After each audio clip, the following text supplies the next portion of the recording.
Добра среща, приятели, на Богоявление или Йорданов ден, както казва народа. Вие сте с първото за новата 2024 година издание на Иде нашенската музика. Бъдете здрави и благословени. Нека нашенската музика иде и носи настроение и празничност и нека още дълги години да бъдем заедно. Десислава Хаджийска, Сашо Александров и Николай Луканов, гости в Иде нашенската музика. Добре дошли. Добре заварили, здравейте. Радваме се, че сте наши гости да представите едни интересни, хубави песни. Ще започнем с теб, Деси.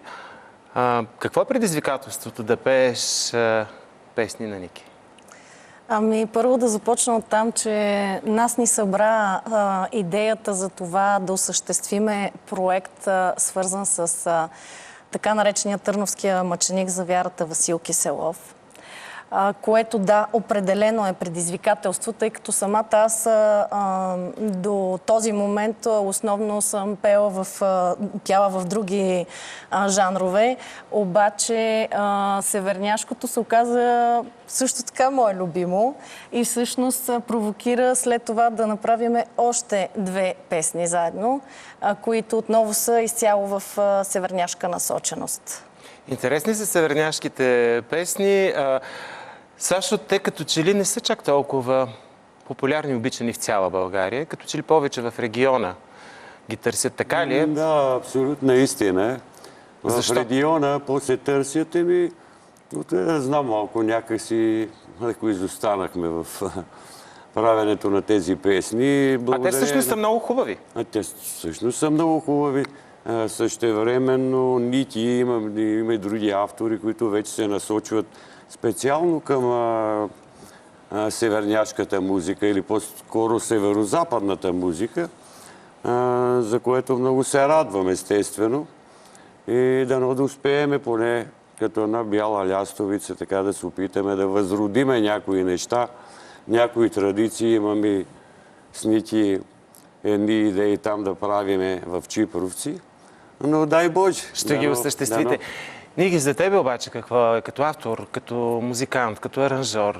За тебе какво е предизвикателството на тази северняшка музика, която не е така обичаната македонска, пиринска, популярната тракийска? Наистина този регион, изобщо Северна България, остава малко по-встрани от, как да кажа, масовата консумация. Позволявам си един такъв израз да използвам. Да, определено е така. И първото нещо, което искам да кажа и да го подчертая, аз съм син на планината и дете на равнината. По майчина и по бащина линия от едната страна е Шопулка, от другата е Северозапада. И, значи, когато във вените на човека тече кръвта, то е естествен процес. То е неминуемо. Значи жаждата към родното, към българското, към съхраняване на традициите и държа да подчертая, прекрасна основа ни оставиха нашите големи имена и композитори. Много са. Искам да спомена Дико Илиев, Емил Колев. Знаете кой е. Много са имената, не искам някой да се почувства... От интерпретаторите, Кайчо Каменов. Добре, традицията и авторската музика.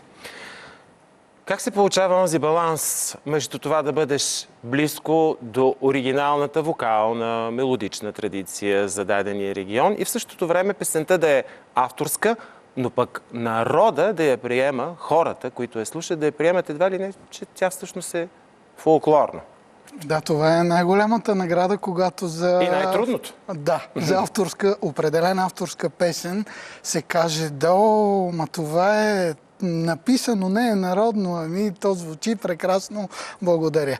Мога да кажа рецептата. Първото е жаждата за знание и другата съществена част, това е познаването на традициите на определената област и по-специално на диалектите. Значи няма как и словесния и музикалния диалект, нали така? за да знаеш каква е традицията. Да, специфичните думи, с много голяма болка и съжаление искам да спомена, диалектните форми изчезват в Северозапада. Онези авторски песни, които увековечават определени исторически събития. Как се създава една такава песен? Много трудно. Много трудно, значи трябва да усетиш първо, че имаш мисия, че си призван за такова нещо и аз казвам не да седнеш на пияното, да търсиш акорди, мелодия. То трябва да дойде като вътрешен порив и вътрешен подтик. Това е глас на сърцето и при мен идва така. Какъв е различният твой подход за аранжиментите на тези различни песни? Ами аз се придържам към правилото, пак подчертавам, завещано от предците, от майсторите на народната музика и мога смело да заявя, че нашия фолклор звучи най-добре върху класическата форма. Знаеш ли, винаги си спомням едни думи на големия руски композитор Михаил Иванович Глинка, който казва: всички ние ползваме онази гениална музика, която е създал народът. Той е най-големия автор и творец. Ние всички само я аранжираме. И това Глинка. Да. Така ли е наистина? Така е. Аз мятам, че когато правиш един аранжимент към дадена музика, ти не трябва да показваш колко много акорди знаеш, колко познаваш хармоничните и полифоничните похвати в музиката. Самия Кручийски също съм си разговарял с него, е казвал: винаги остави бисера, мелодията, така както е създал народа. Ти само я аранжирай, обаче само да охарактеризираш това, което носи в музиката. А не да пишем хармония, хармония, хармония и то музика да не остане. Ами в днешно време има една тенденция. Има такива залитания, да, в което да покажем колко уж знаем и сме се научили на музика, а всъщност музиката изчезва. Да, хармонията, когато доминира над мелодията, тогава се получава един дисбаланс, който Направо сблъсък. Кажи го. не е уж приятен Добре, за Ако публиката. мога само да допълня, разбира именно се. тук е момента да кажем, че това нещо се прави, когато чуеш заветът на кръвта ти. В смисъл неговия глас. Да чуеш пробудената сила на родовата памет, на духа български. Всъщност основната наша мисия е такава. Да събудим този дух. Въпросът ми следващия към трима ви. Българският музикант днес, комфортно ли се чувства той? Има ли достатъчно стимули? Има ли достатъчно предизвикателство пред себе си? Свободата да твориш, да се отделиш от делника, за да се пренесеш в красивия свят на музиката? Объркани чувства имам към този твой въпрос, от гледна точка на това, че хем има много възможности, заради това, че технологията е изключително напред и същевременно, за съжаление, някак си сме оставили културата на заден план. И творецът, да, със сигурност има нужда, точно както го казваш ти, нали, да се отдели от всичко, което се случва в битието му, по принцип в ежедневието, но, уви, много е трудно да успее това нещо да го направи. Забравиш битието и, както се казва в една сентенция, изкуството е тогава, когато успееш да се отлепиш от земята и да преодолееш земната гравитация. Сашо, твоето мнение? Съвременният музикант, как се чувства? Ти самия как се чувстваш днес? Достатъчно място за изяви ли има? Кой иска да слуша тези песни? Имаме място за изяви. Но достатъчни ли са? Не чак толкова достатъчно, но достатъчно, примерно, на мен си ми е нормално. Но бих желал да, ако има начин да се направят нещата по... Ма от кого зависи това? Не зависи ли от всички нас? То зависи от всички нас, но би трябвало да се обърне повече внимание на изкуството. От кого? Кажи го смело. И на Кажи го от държавно ниво, да, разбира се. ниво, защото от тези хора, от които зависи. Тук оттеглянето от държавата е много сериозно. За нас е трудничко, защото става въпрос за доста пари. Тъжна тенденция, дано наистина хората, от които зависи, да чуят това, което казва, защото не си единствен, защото всички ние се опитваме да оцеляваме, А когато се опитваш да оцеляваш, един човек на изкуството се опитва да оцелява, то изкуството остава на заден план, за съжаление. Ники, ти работиш обаче и с много музиканти от съседни нам страни, особено с сръбските музиканти. Какви са приликите и какви са разликите? Сходството в музиката? Влияе ли те понякога сръбската музика в това, което ти самия правиш като творец? Ами не, аз се придържам към чистата линия на музициране и принципът е един. Безспорно факт е, че съм живял и работил в Сърбия много дълго, но сръбското да бъде сръбско, българското да бъде българско и лично за мен родната музика и по-специално фолклората е призвание. Благодаря ти за това, го приемам като съвет наистина към младите музиканти, композитори и аранжори, да има разлика. Сръбското да си е сръбско, българското да си е българско, а не да приемаме и да го обезличаваме, да премесваме сръбска мелодика с румънска хармония, с турски ритми, с гръцко-сиртаки. Получава се нещо, което е грозно. Аз ви благодаря за този разговор, благодаря ви за интересната музика, с която гостувате днес в Видеонащенската музика.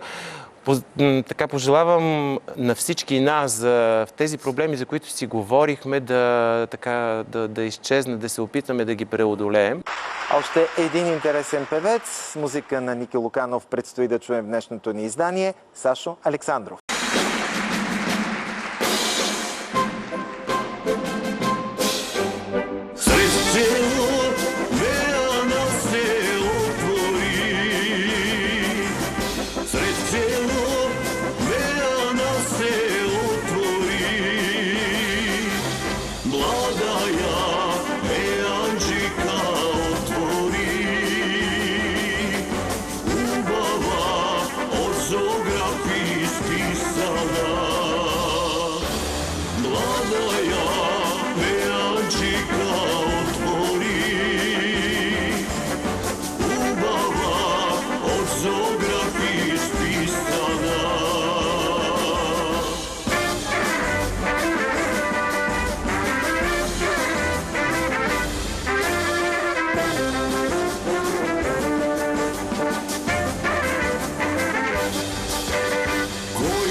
Колко повеќе Павле да пие